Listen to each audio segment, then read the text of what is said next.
සුබෝදෑසනක් ඔබ සියලු දෙනාටම.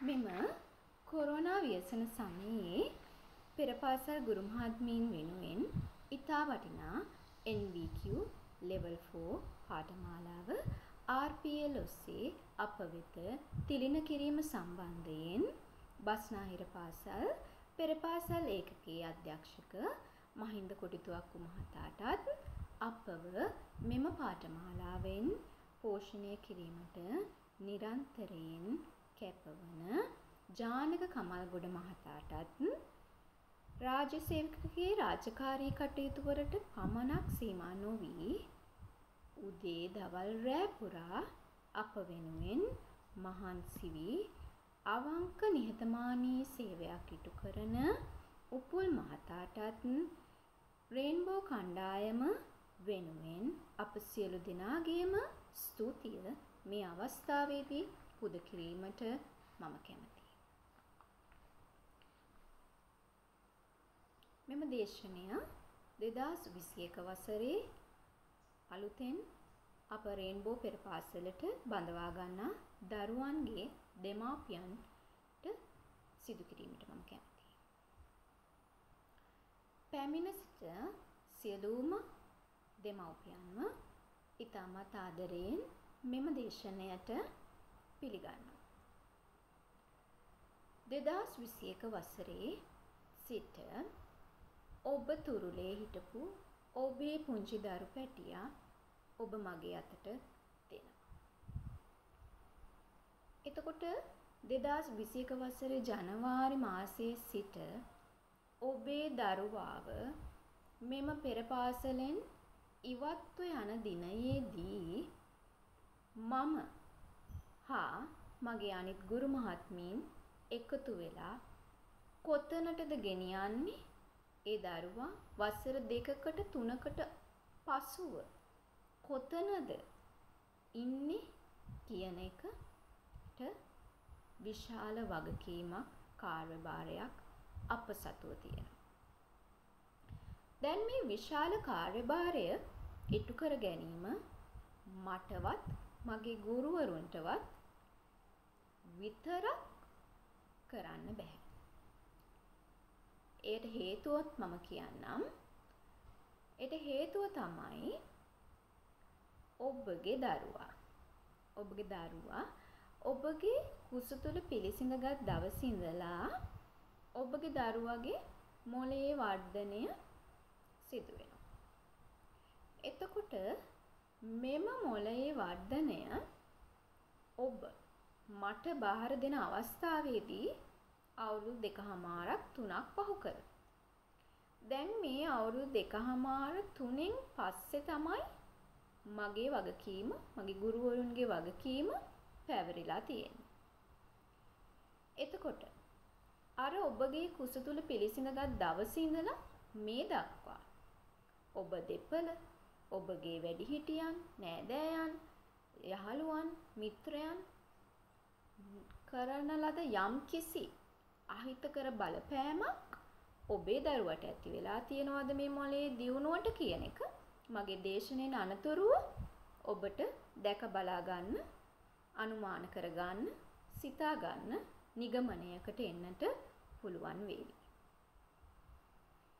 එතකොට ගුරුවරියක් හැටියට මට ඉතාමත් අවශ්‍ය ශරීර අංගය වෙන්නේ ඔබේ දරුවාගේ මොළය. ඔබේ දරුවාගේ මොළය තමයි මම දියුණු කළ යුත්තේ. එතකොට අපේ රේන්බෝ පෙර පාසලට විෂන් එකක් තියෙනවා, දැක්මක් තියෙනවා. අපි ඔබගේ දරුවා මේ අවුරුදු 2කමාර තුල සිට මේ පෙර පාසලෙන් ඉවත් වෙලා යනතුරු මොකද්ද අපේ ඉලක්කය? එතකොට ඒකට මිෂන් එකක් තියෙනවා.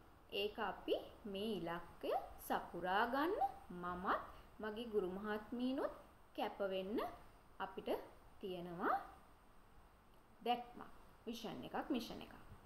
එතකොට අපේ විෂන් එක තමයි our vision to create a better everyday life. මේක තමයි අපේ විෂන් එක. එතකොට ඕක මටත් මේ ගුරු මහත්මීන්ටත් තනියෙන් කරන්න බෑ. පෙර පාසල තුලදී අපිට කරන්න පුළුවන්. මේ පෙර පාසලෙන් එළියට ගිහිල්ලා අපි ළඟ රැඳෙන්නේ දරුවෝ පැය 3ක වගේ කාලයක්. ඊතුරු කාලය වුන් ඉන්නේ ඔබත් සමග. එතකොට අපේ මිෂන් එක තමයි Rainbow Montessori provides best practice, knowledge, good teachers and best environment for kids for their learning. එතකොට අපි දෙනවා best practice. හොඳම ක්‍රියාකාරකම් මේ දරුවන්ට දෙනවා. ඒ වගේම good knowledge. හොඳ දැනුමකුත් අපි මේ දරුවන්ට ලබා දෙනවා. good teachers. හොඳ පුහුණුවලත් ගුරුවරුනුත් අපි ළඟ ඉන්නවා. and good environment. හොඳ පරිසරයක්, ලස්සන පරිසරයක්, ලස්සන පන්ති කාමර, අපේ එලිමහන්න ඉතාමත් ලස්සනව අලංකාරව බොහොම සුරක්ෂිත විදියට ආරක්ෂාකාරී විදියට අපි සකසලා තියෙනවා. එතකොට මේ දරුවා ඉතාමත් ආරක්ෂාකාරීව සුරක්ෂිතව ආසාවෙන් ආදරයෙන් රැක බලා ගන්නවා අපි.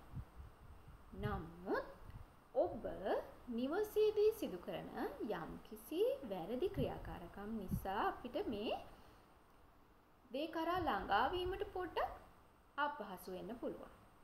ඉතින් මන් දන්නවා ඕනෑම මවක් පියෙක් කැමති තමන්ගේ දරුවා තමන් ඉන්නවට වඩා එක අඩියක් හරි ඉහළින් ඉන්නවා දකින්න. ඒක නිසා ඔබ අප කැප වෙලා අද මගේ පෙරපාසලේ මන් දකින දෙමව්පියෝ හරියට කැප වෙනවා දරුවෝ වෙනුවෙන්. ඒගොල්ලෝ බොහෝ දේවල් කරනවා, බොහෝ දේවල් ඒගොල්ලෝ හොයනවා බලනවා, එහෙම කරනවා. හැබැයි බොහොම අතලොස්සක් ඉන්නවා එහෙම කරන්නේ නැහැ. දරුවා ගැන අවධානයක් නැහැ. හදෙන්නම් වාලේ එහෙම දෙමව්පියෝ ඉන්නවා. හැමෝම නෙමෙයි. එක්කෙනෙක් දෙන්නෙක්. එතකොට ඒ දරුවන්ගේ යම්කිසි ක්‍රියාකාරකම් නිසා අපිට බොහෝ අපහසුතාවන් වලට පත් වෙන අවස්ථාවලුත් තියෙනවා. ඉතින් ඔබ නිවසේදී මම මේ කියලා දෙන දේවල් ටික හරියට කරනවා නම් හරියම පහසුයි අපිට මේ දරුවන්ව මේ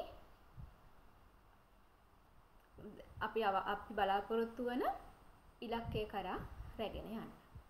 ඒක නිසා අපි මමත් මගේ ගුරුවරුනුත් ඔබත් ඔබේ දරුවනුත් එක දම්වැලක පුරුකක් වගේ අද ඉඳලා එකට එකතු වෙලා මේ ගමන යමු.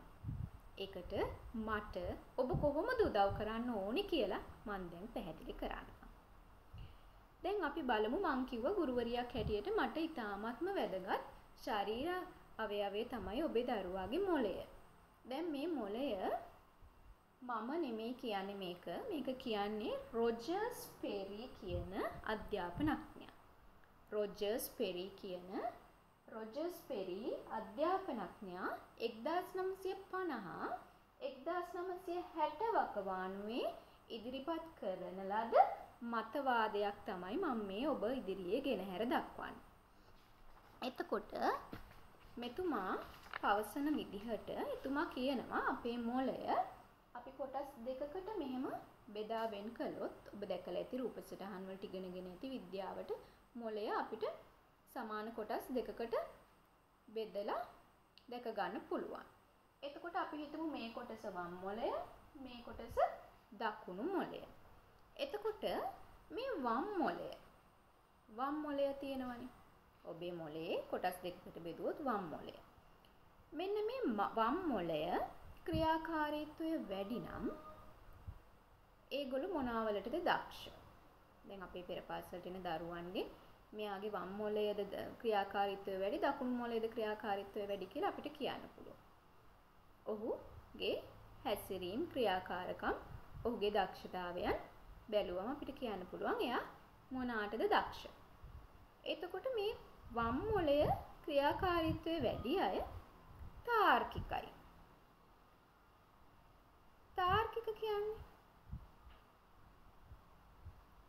තාර්කික විශ්ලේෂණාත්මකව හිතනවා, ක්‍රමානුකූලව හිතනවා. හේතුවාදී අනුපිළිවෙලින් පියවරෙන් පියවර ක්‍රමානුකූලව සිටිය හැකි අය තමයි වම් මොලේ ක්‍රියාකාරීත්වය වැඩි අය. දැන් කවුද මේගොල්ලෝ? තාර්කිකයි. දෙට තර්ක කරන්න පුළුවන්. දැන් අපි හිතමු හොඳ ලෝයර් කෙනෙක් නේද? හොඳ ලෝයර් කෙනෙක් පුළුවන් එයාට හොඳට තර්ක කරන්න. එතකොට මේ ලෝයර්ස්ලාගෙත් ඉන්නවා අපි දැන් ලෝයර් කෙනෙක්ව මොනාට හරි අපි ගන්නවා නම් අපි බලන්නේ හොඳටම කතා කරන්න පුළුවන් හොඳටම නඩු දිනලා තියෙන ලෝයර් කෙනෙක්ව තමයි අපේ අවශ්‍යතාවය ඉෂ්ට කරගන්න අපි හොයන්නේ. වෛද්‍යවරයෙකුණත් එහෙමයි. සමහර වෛද්‍යවරු ඉන්නවා අපිට හිත ඇද බැඳ ගන්න විදිහට අපිත් එක්ක කතා කරනවා. ඒ වගේ වෛද්‍යවරු මිනිස්සු අතර ප්‍රසිද්ධයි. එතකොට අපි කැමති. අපි චැනල් කරනවානේ ડોක්ටර් කෙනෙක්ව ළඟට යන්න ඉස්සෙල්ලා. එතකොට අපි කැමති ඒ වගේ වෛද්‍යවරයෙක් ළඟට යන්න. එතකොට විශ්ලේෂණාත්මකව හිතනවා. කවුද විශ්ලේෂණාත්මක ක්‍රියා කරන අය? පුරාවිද්‍යාඥයෝ. ඒගොල්ලොන් පස් ටිකක් අරගෙන මේක මොන වකවානු වේද, මේක කවුද මොනවාද තියෙන්නේ, මොන පොසිලද තියෙන, ওই වගේ එක එක විශ්ලේෂණාත්මකව හිතන්න පුළුවන් අය තමයි ඒගොල්ලොත් මේ වම් මොලය ක්‍රියාකාරීත්වය වැඩි කියලා තමයි මේ රොජර්ස් පෙරි කියන්නේ. මම නෙමෙයි කියන්නේ. එතකොට ගණිතය කියවීම, ලිවීම, කතාව මේ හැම දෙයකමත් මේ වම් මොලේ ක්‍රියාකාරීත්වය වැඩි අය දක්ෂයි කියලා කියනවා. එතකොට ගණිතය, කියවීම, ලිවීම, කතාවට දැන් දක්ෂයි නම් එයා හොඳ නිවේදකයෙක් වෙන්නේ. කතාවට ලියන්න, කියවන්න මේවා වලට දක්ෂයි. හේතුවාදීව හිතනවා. සමහර ළමයිනුත් ඉන්නවා හරියට ප්‍රශ්න අහනවා. මගේ පුතත් ඒ වගේ. මොකද එයාට පුංචි කාලේ ඉඳන් මම මේ කියන ක්‍රියාකාරකම් කළා. එතකොට එයා හැමදේම ගැන විමසනවා මගෙන්. හරියට ප්‍රශ්න අහනවා. කොහේ යනවා නම් ඒක මම පුංචි කාලේ එයා ඉපදිච්ච කාලේ ඉඳලා එයා ඔඩොක්කුවේ තියාගෙන යනකොට වාහනේ හැමදේම පෙන්නන. එයාට කතා කරන්නවත් බෑ. වචනයක්වත් කතා කරන්න බෑ. මාස ගානේ ඉඳලා මම ඉතින් බල්ලෙක් දැක්කොත් අන්න පුතේ අරයත් බල්ලෙක් එයාට කකුල් හතරක් තියෙනවා. බලන්න එයා දුවනවා. එයා බුරනවා. එහෙම මම කියනවා. මම නිකන් කියනවා. එහෙම කියනකොට මෙයා මාස 6ක් විතර යනකොට කතා කරන්න පටන් ගත්තා. බොහොම චතුරව කතා කරනවා දැන්. මොනවා හරි දෙයක් ගැන පාසලේ කිව්වොත් වතුර කියන මාතෘකාව කිව්වොත් එයාට වචන ගලාගෙන එනවා. තාම අවුරුදු 8යි. එයා ඒ පිළිබඳව ඉතාමත් පැහැදිලි විදිහට විස්තර කරලා දෙනවා. ඉතින් මේ වගේ කතාවට දක්ෂ වෙන්නේ මේ වම් මොලේ ක්‍රියාකාරීත්වය වැඩි දරුවෝ. එතකොට හේතුවාදී. ඒකයි මම ප්‍රශ්න අහනවා. හරියට ප්‍රශ්න අහනවා. ඇයි මේක මොහෙම වෙලා තියෙන්නේ? මොකක් නිසාද අම්මේ? ඇයි මේ බල්ලාට කකුල් හතරක් තියෙන්නේ? නැත්තම් රේල් පාරක් පෙන්නලා අහනවා. ඇයි මේකට පීලි දෙකක් තියෙන්නේ? දැන් ඕන් පීලි දෙකක් තියෙන. දැන් අපි කියමු අපි ඉන්නවා කෝච්චියක් එනකන් දුම්රියපලේ ඉන්නවා. එතකොට ළමයා ඇවිල්ලා අහනවා අම්මේ නැත්තම් තාත්තේ ඇයි මෙතන මේ පීලි දෙකක් තියෙන්නේ? පීලි දෙකක් තමයි ළමයෝ තියෙන්නේ. ඉතින් පීලි දෙකක් නැත්තම් කීයක් තියෙන්නද? එහෙම කිව්වොත් ඊළඟ දවසේ ඉඳලා මේ ළමයා අපෙන් ප්‍රශ්නයක් අහයිද? නෑ. එතනින් පස්සෙම මේ දරුවා ප්‍රශ්න අහන එක නවත්තනවා. ඇයි ඉතින් මේ අම්මගෙන් අහලා වැඩනේ අම්මා බයිනවා, තාත්තගෙන් අහලත් වැඩනේ තාත්තා බයිනවා. ඉතින් මේ පීලි දෙකක් ඇයි තියෙන්නේ කියලා මේ ළමයා හිතා ඉන්නවා. ඉතින් නිතරම ඔබේ දරුවා ඔබෙන් ප්‍රශ්න අහනවා නම් ඒකට උත්තරයක් දෙන්න හැකි හැම විටම. හැකි සෑම විටම නැත්තම් ඉතින් හැමතිස්සෙම උත්තර දෙන්නත් බෑනේ නේද? එතකොට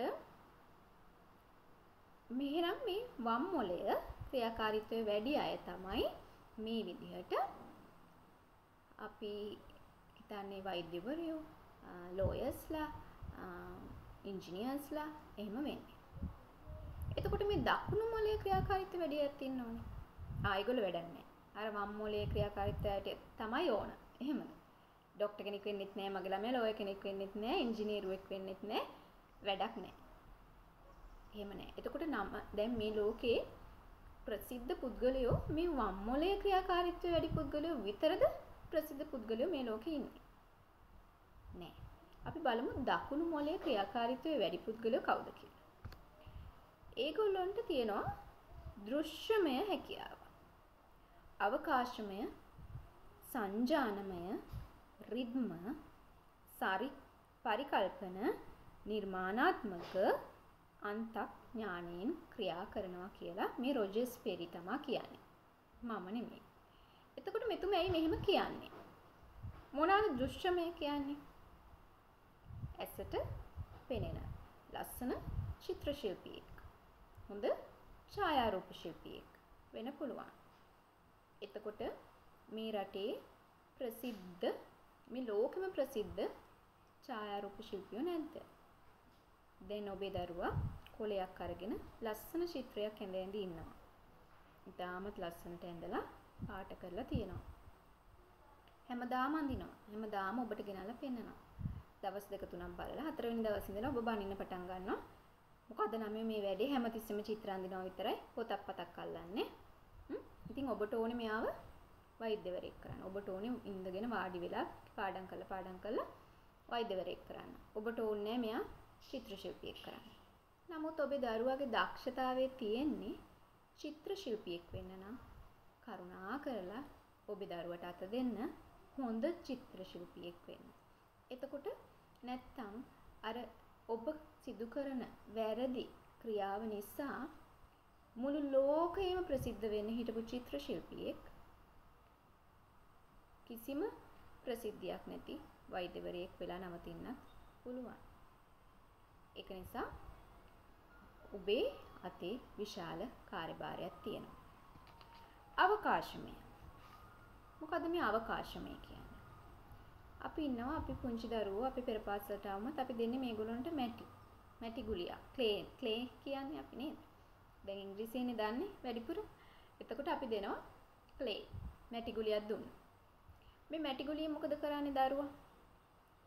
මේක අරගෙන මේකෙන් ඉතාමත් ලස්සන නිර්මාණ කරනවා.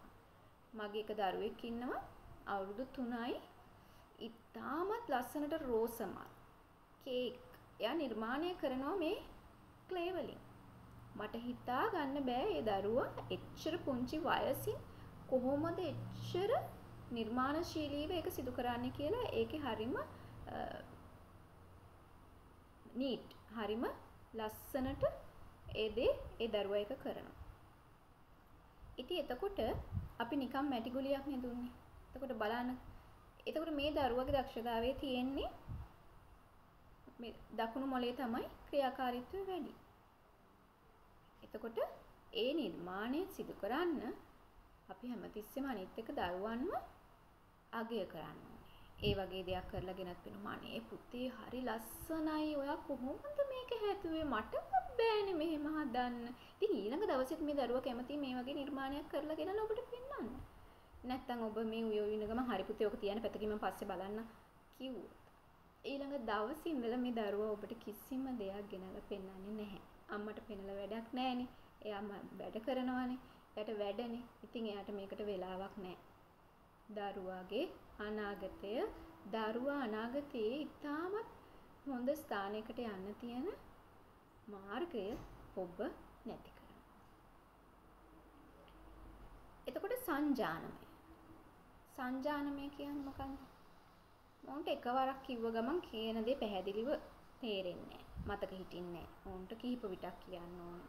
ඔබ කියන්නේ ටියුබ් ලයිට් කියලා නේද? එතකොට ඒ වගේ අයට අපි කිහිප ආකාරයකින් අපි කියමුකෝ සමහර විට මලක් හදනවා කියලා. ගහක් හදනවා කියලා. ක්‍රියාකාරකමක් හෑන්ඩ් වර්ක් එකක් කරනවා කියලා. අත්වැඩ. එතකොට අපි මේක මල අඳින්නත් දෙනවා, මල කපන්නත් දෙනවා, මල පාට කරන්නත් දෙනවා. ඔය වගේ. එතකොට මේ දරුවගේ මේක තේරුම් ගැනීමේ හැකියාව විවිධ විදිහට අපි දුන්නාම ඒක මතක හිටින ශක්තිය වැඩි වෙනවා. එතකොට දකුණු මොළය ක්‍රියාකාරීත්වය වැඩි අය තමයි මේ විදිහේ වෙන්නේ. රිද්ම. එතකොට රිද්ම කියන්නේ මොකක්ද?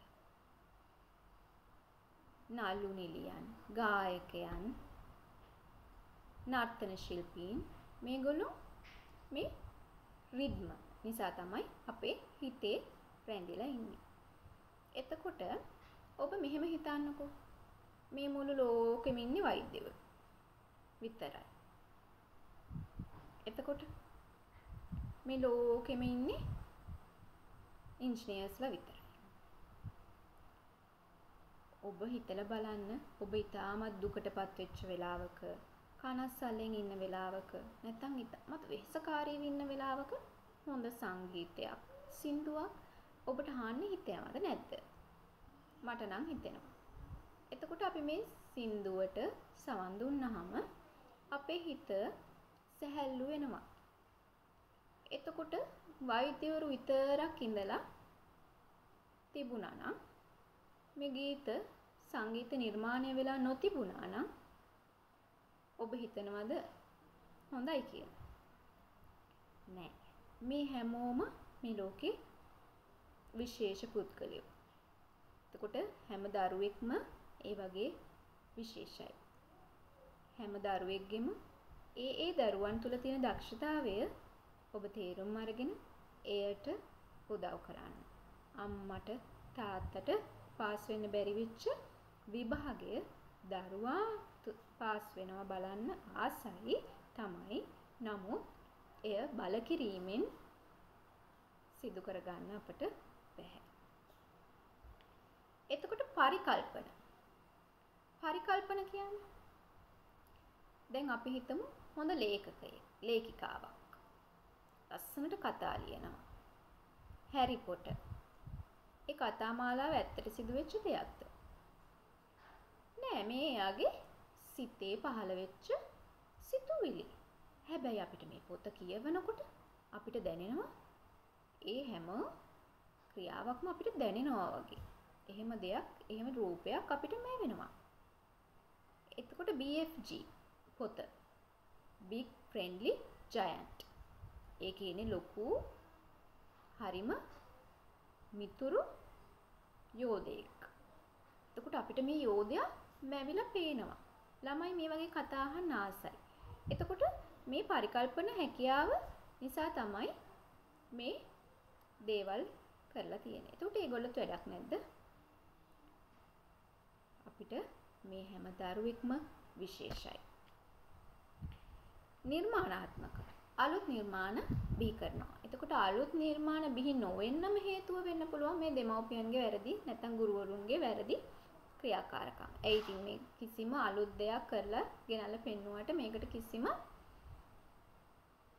අගයක් ලැබෙන්නේ නැත්තම් අලුත් නිර්මාණ රජය සමහර වෙලාවට එහෙම කරනවනේ නේද? අලුත් නිර්මාණ අගය කරන්නේ නැහැ. හරි. එතකොට ඔන්න දැන් මම ඔබලට පැහැදිලි කරලා දුන්නා වම් මොළය දකුණු මොළය කොහොමද ක්‍රියා කරන දරුවන් හඳුනාගන්නේ. එතකොට අපි ඒවලට මොනවාද කරන්න ඕන කියලා. එතකොට මෙහෙම හිතලා බලන්නකෝ. දැන් මේ වම් මොළය ක්‍රියාකාරීත්වය වැඩි කෙනෙක් සංගීතයට, චිත්‍රවලට, නැටුම් වලට දක්ෂතා දක්වන්නේ නැද්ද? එහෙම දරුවොත් ඉන්නවා. එතකොට දකුණු මොළයේ ක්‍රියාකාරීත්වය වැඩි දරුවෙක් ගණිතයට, විද්‍යාවට ඇල්මක් දක්ෂතාවයක් දක්වන්නේ නැද්ද? එහෙම දරුවොත් ඉන්නවා. මේ දෙකම ක්‍රියාකාරීත්වය හොඳින් සිදුවෙන දරුවොත් ඉන්නවා. ඒකටත් ඔබේ විය යුතු යුතුයකම් නිසා ඔබ සිදු කරන ලද ක්‍රියාකාරීන් නිසා වෙනත් බලපෑමක් ඇති වී තියෙන්නත් පුළුවන්. එතකොට අපි හිතමු දැන් දරුවෙක් ඉන්නවා. එයා හොඳට ගණන් හදනවා. හැබැයි මේ දරුවා හොඳට පාඩම් කරනවා. කිසිම බාහිර ක්‍රියාකාරකමකට සම්බන්ධ වෙන්නේ නැහැ. එතකොට මේ දරුවා ලොකු වෙලා විශ්වවිද්‍යාලයටත් තේරෙනවා. විශ්වවිද්‍යාලේනොත් එළියට එනවා. ඇවිල්ලා රැකියාවක් නැතුව රැකියාව විරහිතව රැකියාවක් හොය හොය මනුන්ට දොස් කී කී එක්ක රජයට දොස් කී කී කාට හරි දොස් කී කී ඉන්නවා. නමුත් අර දකුණු මොළය ක්‍රියාකාරීත්වය වැඩි වෙලා තිබිච්ච දරුවෙක් අපි හිතමු O level A level විතරයි කරේ කියලා. එයා යාගෙම ව්‍යාපාරයක් පටන් අරගෙන ඒක අමත් මහන්සියෙන් කැප වෙලා මේක දියුණු කරගෙන දවසක අර ඒ පන්තියේම හිටපු යාළුවා අර කැම්පස් උත් ගිහිලා කැම්පස් අවුට් වෙලා ජොබ් එකක් හොයාගෙන එන්න පුළුවන් අර දරුවගේ කම්පැනි එකට. අන්න ඒක නිසා හිතලා බලන්න දෙමව්පියනි මම කියන්නේ අධ්‍යාපනය අවශ්‍ය නැහැ කියලා. මම කියන්නේ නැහැ ඉගෙන ගන්න ඕනේ නැහැ කියලා. ගුරුවරියක් හැටියට මගේ කැපවීම එක්කම බලාපොරොත්තු හොඳ උගත් බුද්ධිමත් හොඳ දරුවෝ පිරිසක් බිහි කරන එක. නමුත් ඔබ තේරුම් ගන්න මේ හැම දරුවෙක්ම විශේෂයි. එතකොට අර පොත්තට විතරක් සීමා වෙච්ච දරුවා යම්කිසි තීරණයක් ගන්න අර සමාජාශ්‍රයක් නැතිකම බාහිර ක්‍රියාකාරකම් වලට ඉදිරිපත් නොවීම නිසා තීරණ ගැනීමේ හැකියාව නැති වෙන්න පුළුවන්. ඒකට ඉදිරිපත් නොවෙන්න පුළුවන්. ඒකට බය වෙන්න පුළුවන්.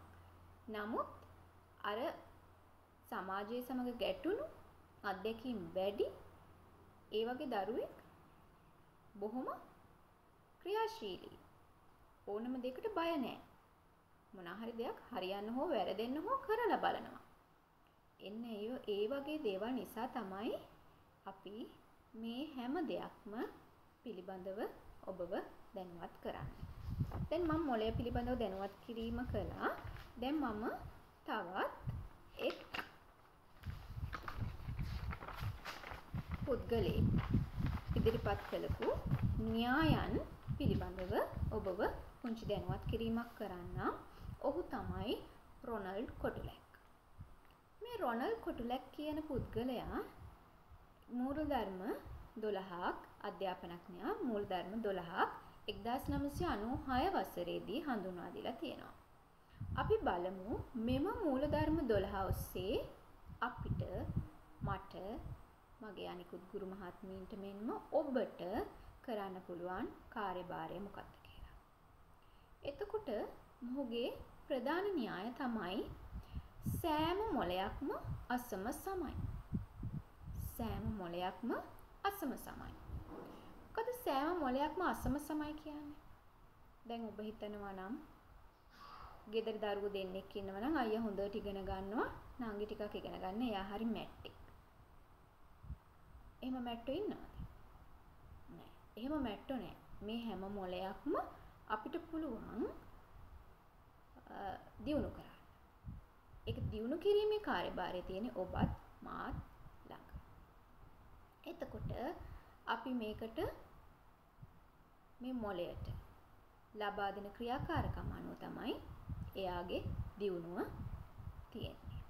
එතකොට අපි හිතනවා නම් නංගි මැට්ටෙක් කියලා අම්මා තමයි මැට්ට. නංගි නෙමෙයි මැට්ට. සමහර විට ඔබට ඔබේ වැඩිමහල් දරුවාට කරපු ක්‍රියාකාරකම් වැඩිකම නිසා දරුවන් දෙදෙනෙක් නිසා ගෙදර වැඩ ওই දේවල් නිසා දෙවෙනි දරුවට ඔබට හරියට නිසියාකාරව කරන්න බැරි වෙන්නට ඇති. ඔබ පොඩ්ඩක් හිතලා බලන්න. එතකොට මේ හැම මොළයක්ම එහෙනම් අසම සමයි. කාගේවත් මොළේ දියුණු කරන්න බෑ කියලා නැහැ. ඕනම වයසකදී ඕනෑම කෙනෙක්ගේ මොළය අපිට දියුණු කරන්න පුළුවන්. එතකොට දැඩි පීඩාකාරීත්වය මොළයේ සෛල විනාශ කරනවා. දෙවෙනි න්‍යාය තමයි දැඩි පීඩාකාරීත්වය මොළයේ සෛල විනාශ කරනවා. හොඳම උදාහරණය තමයි ලංකාවේ ශිෂ්‍යත්ව විභාගය. මොකද කරන්නේ? ඔන්න 5 නෙමෙයි 3 පන්තියේ ඉඳලා තමයි අපි යන්නේ ටියුෂන්. මගේ පෙර පාසල සහ මගේ අමතර පන්ති වලට එන සමහර ළමයි මං කියනවා එන්න බහැල්ලු 3 ඉඳලා 3 පන්තියේ ඉඳලා ඒගොල්ලන්ට ශිෂ්‍යත්ව ක්ලාස්. ඉතින් ඔබ මේ ඇදගෙන යනවා. ඔබ ළමයා යන්න කැමති නෑ. ඉතින් ඉස්කෝලේ ගිහිල්ලා ඇවිල්ලා අනේ ඉස්සරහවත් ළමයි දුව පැන ඇවිදිනවා සෙල්ලම් කරනවා අතෙන්ට පැනගෙන පොඩ්ඩක් සෙල්ලම් කරන්න ඕනේ. ඉතින් ඒක දිහා දුකෙන් බලාගෙන යනවා අම්මත් එක්ක ටියුෂන් පන්ති ගිහිල්ලා ඒ ළමයට ඉතින් අර ටියුෂන් පන්ති උගන්වන්නේව තේරෙන්නෙත් නෑ. අර ශිෂ්‍යත පන්ති බෝල මතක් වෙනවා, බැට් මතක් වෙනවා. ඒ ළමයා ඉන්නේ ඒ ලෝකේ. යන්නේ ඒකයි. ඒක නිසා දැඩි පීඩාකාරීත්වයේ මොළයේ සෛල විනාශ කරනවා. ඔබ දරුවට පොවන්න හැදුවට ඒක ඒ විදිහට අපිට කරන්න බෑ. දරුවට පීඩාකාරීව අධ්‍යාපනය ලබා දීමෙන් ඔබ කරන්නේ ඔහුගේ හෝ ඇයගේ මොළයේ සෛල විනාශයට පත් කිරීම. ඔබෙන් කිසියම් වූ හොඳ දෙයක් සිද්ධ කරන්නේ නැහැ. චිත්ත වේග ඉගෙනුමට අවශ්‍යයි. තුන්වෙනි න්‍යාය තමයි චිත්ත වේග ඉගෙනුමට අවශ්‍යයි. මොනවද මේ චිත්ත වේග කියන්නේ? ආදරය, කරුණාව, සුහදශීලී බව. මම හොඳ උදාහරණයක් දෙන්නම් මේකට. පෙර පාසලට දැන් ඇතුල් වෙන්නේ අවුරුදු 2මාරෙන් 3න් එහෙමනේ. ඉතින් අම්මගේ තුරුලේ, අම්මගේ උණුහුමේ, අම්මා ළඟ ඉඳලා තමයි දැන් අපි ළඟට එන්නේ. එනකොට පළවෙනි දවසේ දැන් මේ ප්‍රථම වතාවට තමන්ගේ අම්මගේ උණුහුමෙන් ඈත් වෙන දරුවා. දැන් අපි ඉතින් අපේ S2 ළඟ තියන්නේ දරුවෝ හදන්නේ. එතකොට මේ දරුවා අපේ ගේට්ටුව ළඟටවත් එන්න කැමති නෑ. එතන ඉඳලාම අඬනවා. හැබැයි අපි ළඟට අරගෙන ආදරෙන් සෙනෙහසින් මේ දරුවව තුරුල් කරගත්තාම මේ දරුවට දැනෙනවා මෙතනත් ඉන්නේ මගේ අම්මම තමයි. අම්මා වගේම කෙනෙක් තමයි මෙතනත් ඉන්නේ. ඉතින් මේ දෙවෙනි දවසේ ඉඳලා ගේට්ටුවෙන් පොඩ්ඩක් එනවා දොර ළඟට විතර. අඬන්නේ නැහැ. දොර ළඟට විතර ඇවිල්ලා පොඩ්ඩක් අඬනවා. අම්මා ඉතින් දාලා යනකොට දුකයිනේ. අම්මගෙන් වෙන් වෙනකොට. ඊට පස්සේ තුන්වෙනි දවසේ අම්මගේ අතින් අල්ලගෙන එනවා. දැන් මේ ඉස්සෙල්ලා වඩාගෙන අම්මගේ ඇඳුම එල්ලීලා හිටිය දරුවා තුන්වෙනි දවසේ පයින් එනවා. ඇවිදගෙන එනවා. එයාම ගිහින් බෝතලේ බෑග් එක එල්ලලා ඒ කාර්ය කරනවා. ඇයි?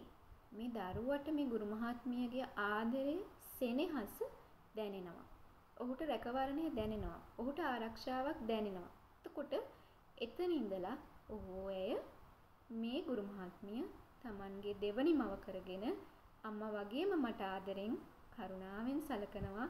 එයා මට ආදරේ කියන ඒ විශ්වාසය මේ දරුවා තුර ගොඩ නැගෙනවා. එතකොට මේ චිත්ත වේග ඉගෙනුමට අත්‍යවශ්‍යයි. ඔබගේ තියෙන තරහක්, ඔයගේ ස්වාමි වෘෂයා සමග තිබෙන තරහක් අපි දරුවා තුලින් දරුවාට කෑ ගහලා බැනලා එහෙම කරා නම් ඒ දරුවා ඊළඟ දවසේ ඉඳලා අර ගේට්ටුව ළඟටවත් එන්නේ නැහැ. ගෙදර ඉඳලම අඬන්න පටන් ගන්නවා. ඒක නිසා හැමදාම ඔබේ මම කියන්නේ මගේ අනිත් ගුරුවරුන්ට ඔබේ ප්‍රශ්න ගෙදර තියලා එන්න. මෙතනින් ඇතුළට එනකොට hina වෙලා සුහදශීලීව ආදරයෙන් සෙනෙහසෙන් ඔබේ සිනහ මුහුණට දරුවෝ කැමතියි. දරුවෝ කැමතියි ඔබේ ආදරේ, කරුණාව, සෙනෙහස ලබන දරුවෝ විතරක් නෙමෙයි අපි කවුරුත් කැමතියි. මේ තරම් වයසට ගියත් අපි කවුරුත් ඒ දෙයට කැමතියි. ඊළඟ න්‍යාය තමයි බහුවිධ මතකය හා ස්නායු ගමන් මඟ නිසා මොළයේ තොරතුරු තැන්පත් වෙනවා. දැන් අපි කියවනේ ක්‍රියාකාරකම් කරනකොට බහුවිධ මතකය. මෙන්න පුතේ මලක් ඔන්න තියෙනවා මල අඳින්න මේක පාට කරන්න මල. මේක තමයි මල කියන්නේ. එහෙම නෙමෙයි. අපි පළවෙනි දවසේ මලක පින්තූරයක් ගෙනල්ලා දරුවට පෙන්වනවා. පුතේ මේක තමයි මල. පුතාලා මල දැකලා තියෙනවද? මේ මල බලන්නකෝ හරිම ලස්සනයිනේ. මේකට මේ තියෙන රවුමට වටේට මොනවද?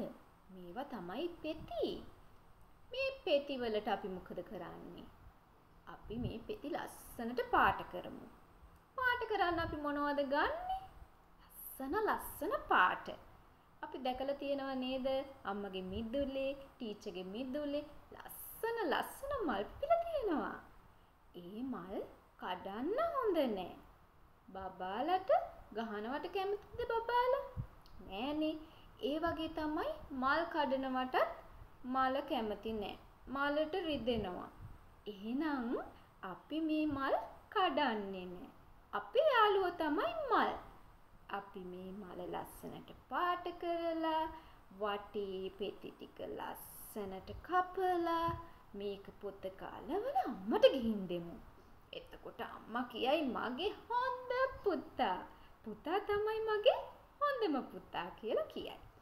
ඔන්න ඔය ආකාරයට මේ මල ගැන ආදරයක් අපේ මේ මුහුණෙන් අපි ප්‍රකාශ කරන ඉරියව් මේ දරුවන්ගේ හිත ඇද්ද බැඳ ගන්න අපිට ඉතාමත් හොඳ දෙයක්. එතකොට අපි එහෙම නැත්තම් පුතේ ඔන්න අද අපි මල ගැන තමයි කියලා දෙන්නේ. ඔන්න මල මේ තියෙන්නේ මල. දැන් මේක ගන්න කොලේ ඔක මල ගන්න කොල ගන්න පාට කරන්න. දැන් හැමෝම පාට කරන්න පටන් ගන්න. ඉතින් ඉන්න හිතනවද එතන? පාඩම් කරන්න ඉගෙන ගන්න ආසාවක් ඇති වෙනවද? නැහැ. ඒ වගේ අපි බහුවිධ මතකය හා ස්නායු ගමන් මග නිසා මොළයේ තොරතුරු තැන්පත් වෙනවනේ.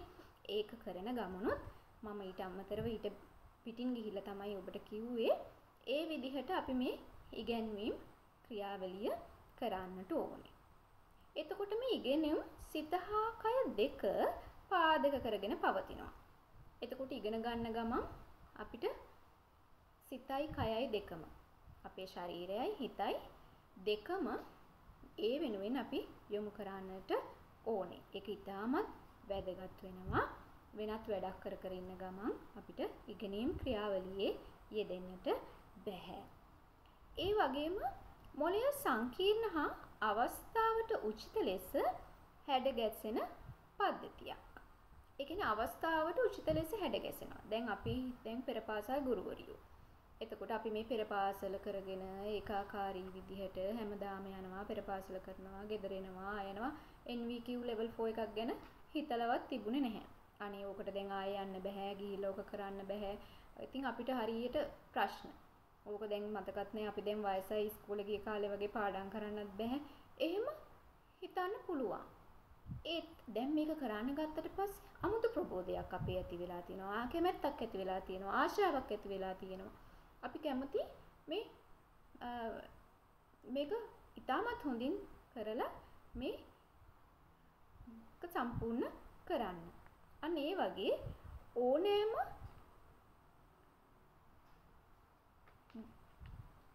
සංකීර්ණ හා මොළය සංකීර්ණ හා අවස්ථාවට උචිත ලෙස හැඩ ගැසෙන පද්ධතියක්. අපි හිතුවට එහෙම අපි වයසයි දැන් අපිට බෑ මෙහෙම කරන්න බෑ කියලා. එහෙම නෑ. අපිට පුළුවන්. ඒක අපි තමයි හිතන්නේ අපිට බෑ කියලා. මේ මොළය ඒකට ලෑස්ති. ඒකට හැඩ ගැහෙන්නත් ලෑස්ති. ඒකට අපිට උදව් කරන්නත් ලෑස්ති. අපි තමයි ලෑස්ති නැත්තේ. එතකොට මොළයේ ඇතිවෙන රටා සහ වැඩසටහන් ඇසුරින් අවබෝධය ගොඩ නැගෙනවා.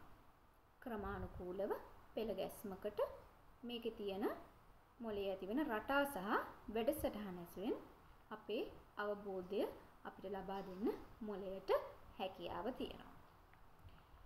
එතකොට 8 වෙනි න්‍යාය තමයි මොළයට තොරතුරු වලට වඩා අර්ථය වැදගත් වෙනවා.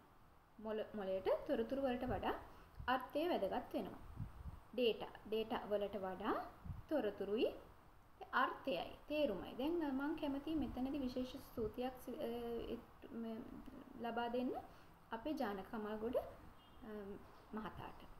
එතුමාගේ දේශනය ඇත්තටම ඉතාමත් හිත ඇද ගන්න අසුළු මතක හිටින අහගෙන ඉන්න ආස හිතෙන දේශනයක්. අන්න ඒ වගේ අපට මතක හිටිනවා වැඩි. ඒ දේශනය මතක හිටියේ ඉතාමත් ඉක්මනින්. දෙතුන් වතාවක් අහන්න අවශ්‍ය වුණේ නැහැ. ප්‍රථම වතාවටම අපි ඒක අහගෙන ඉන්නකොට ඒ තොරතුරු අපිට ඉතාමත් ඉක්මනින් තේරුම් ගැනීමේ හැකියාවක්, කැමැත්තක්, ආශාවක් තිබුණා. එතකොට අන්න ඒ වගේ මේ මොළයට තොරතුරු වලට වඩා අර්ථය තමයි වැදගත් වෙන්නේ. ඊළඟට 9 වෙනි න්‍යාය. ඉගෙනුම් අවිඥානිකව සිදුවන පොහොසත් ක්‍රියාවලියකි. යටිසිත ඉතා වැදගත්.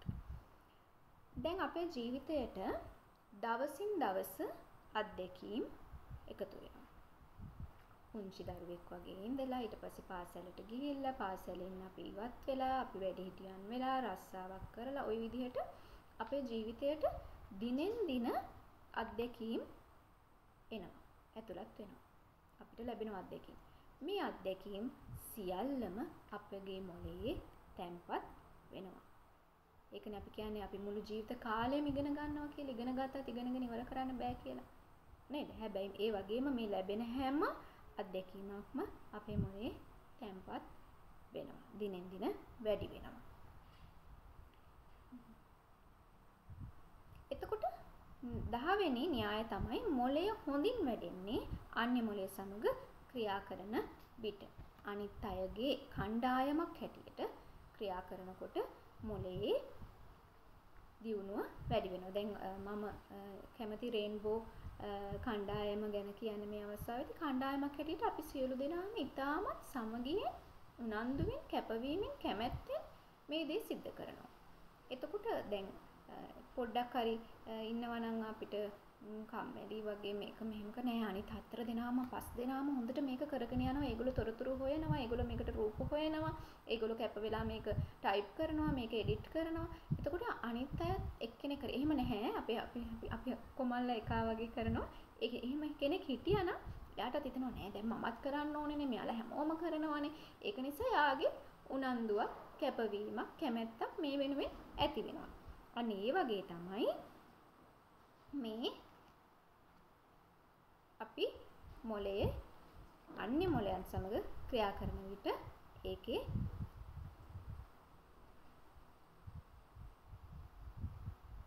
හොඳ ක්‍රියාකාරීත්වයක් හොඳ ප්‍රතිඵලයක් ලබා ගන්න පුළුවන්. ඊළඟට 11 වෙනි න්‍යාය තමයි මොළය වර්ධනය වන්නේ විවිධ සූදානම් අවදි වලදී. දැන් මේකට මම හොඳ උදාහරණයක් දෙන්නම්. අපි පෙර පාසල් වල දැන් ගුරුවරුන්ට තියෙන ලොකු ප්‍රශ්නයක් තමයි මේ grade 1 ඉන්ටර්විව් එක. දැන් ඇත්තටම මම හරිම අකමැති දෙයක් තමයි ඒක මට බොහොම ලොකුවට සමහර වෙලාවට බලපාන දෙයක් තමයි අර මොන්ටිසෝරි මෙහෙම කරනවා මේ මොන්ටිසෝරි මෙහෙම කරනවා. ඒක නිසා මේ මම එහෙම කියන දෙමාපියන්ට කියනවා ඒ මොන්ටිසෝරිගේ ඒ ටිකට කැමති නම් ඒකට දාන්න. එහෙ කරන ඒවා මම කරන්නේ නැහැ. දැන් මගේ මොන්ටිසෝරිකට හොඳටම කැමතියි. ඒ වුණාට අර කියනවා ඒමත් ඒව ඕනේ. ඉතින් ඒවා මගේ ළඟ නැහැ. මම කරන්නේ මේ ටික. මගේ විෂන් එක මිෂන් එක මේකයි. ඒකයි මම ඔබලා පැහැදිලි කරන්නේ. එතකොට මේක මේ විදිහට තමයි කෙරෙන්නේ. අන්න ඒ වගේ අනවශ්‍ය දැන් අපේ පෙර පාසලේ දරුවාට අපි දිය යුත්තේ ඔහුගේ වයසට ගැලපෙන ක්‍රියාකාරකම්. එක වසර දෙක වසර පන්ති උගන්න දේවල් මේ පුංචි දරුවට මට ලබා දෙන්නට බෑ. ඒක මට එම අවස්ථාවේදී මුදල් පැත්තෙන් පාඩුවක් වුණත් මම හැමතිස්සෙම දරුවන්ගේ පැත්තෙන් හිතලා තමයි ක්‍රියා කරන්නේ. මට මුදලට වඩා දරුවන්ගේ අනාගතය වැදගත්. මම හැම විටම මගේ අනිත් ගුරු මහත්මියන්ටත් කියන්නේ ගුරුවරියක් හැටියට ඔබට පඩි දෙකක් හම්බ වෙනවා. සැලරි දෙකක් හම්බ වෙනවා. එකක් ඔබ උගන්වන දේන ඔබට ලැබෙන මාසික පඩිය. අනිත් එක මේ ස්වභාව ධර්මයෙන් අපිට ලැබෙන පඩියක් තියෙනවා. ඒක අනිවාර්යයෙන්ම ලැබෙනවා. ඒක මට ලැබිලා තියෙනවා. ඒක මගේ දරුවන් දෙදෙනාගෙන් මම අත්දකිනවා. මම දුන්නු දේ මගේ පෙර පාසලේ දරුවෝ මගේ දරුවෝ කියලා හිතපු නිසා මගේ දරුවෝ දෙන්න අද ඉතාමත් හොඳ තැනක ඉන්නවා. මට ඕන වුණා පෙර පාසලට එන දරුවෝ මගේ දරුවෝ කියලා මගේ දරුවෝ කවදා හරි කොතනද ඉන්න ඕනේ මම බලාපොරොත්තු වෙන්නේ මොනවාද කියලා උන්ට දුන්න නිසා ඒ වගේම මම දකිනවා මගේ දරුවන් දෙදෙනාට ස්වභාව ධර්මය ඒ යුතුයකම ඉෂ්ට කරලා තියෙනවා. මම මගේ පෙර පාසලට එන දරුවන්ට ඒ යුතුයකම ඉෂ්ට නොකළා නම් මම මගේ දරුවන් තුලින් ඊටමත් දුකට කනස්සල්ලට පත්වන මවක් වන්නට ඉඩ තිබුණා. ස්වභාව ධර්මය මට එහෙනම් මේ ලබා දීලා තියෙන දැනුමින් පිරි දරුවෝ දෙන්නේ ලබා නොදෙන්න ඉඩ තිබුණා.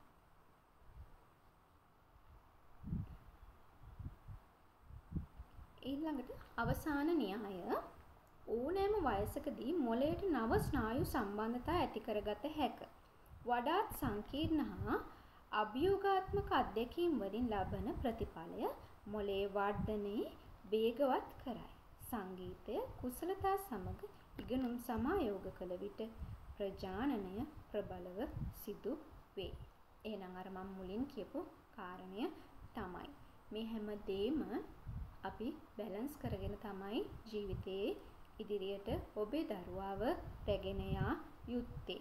ඉතින් ඔබටත් ඔබේ මොළයේ යම්කිසි දියුණුවක් මේ දේශනෙන් පස්සේ ඇතිවන්නට ඇති. ඔබේ මේ වයසේදීත් ඔබ යම්කිසි දෙයක් ඉගෙන ගත්තා. ඒක තමයි 12 වෙනි න්‍යායෙන් ඔබට පැහැදිලි වෙන්නේ. එහෙමනම් අද සිට මේ 2021 ජනවාරි මාසයේ සිට ඔබත් මමත් මේ ගුරු මහත්මීනුත් මේ පුංචි දරුවෝ ටික අනාගතයේ ඉතාමත් දියුණුවටපත් වෙලා අපේ රට ඉතාමත් දියුණු තත්වයකට ගෙනල්ලා මේ අපි මිරිකිලා හිර වෙලා ඉන්න ණය බරින් ඔබවත් මාවත් නිදහස් කරන ඉතාමත් දක්ෂ දරුවෝ ටිකක් බිහි කරන්න දෙමාපියනි මට ඔබේ සහාය ලබා දෙන්න. ස්තුතියි.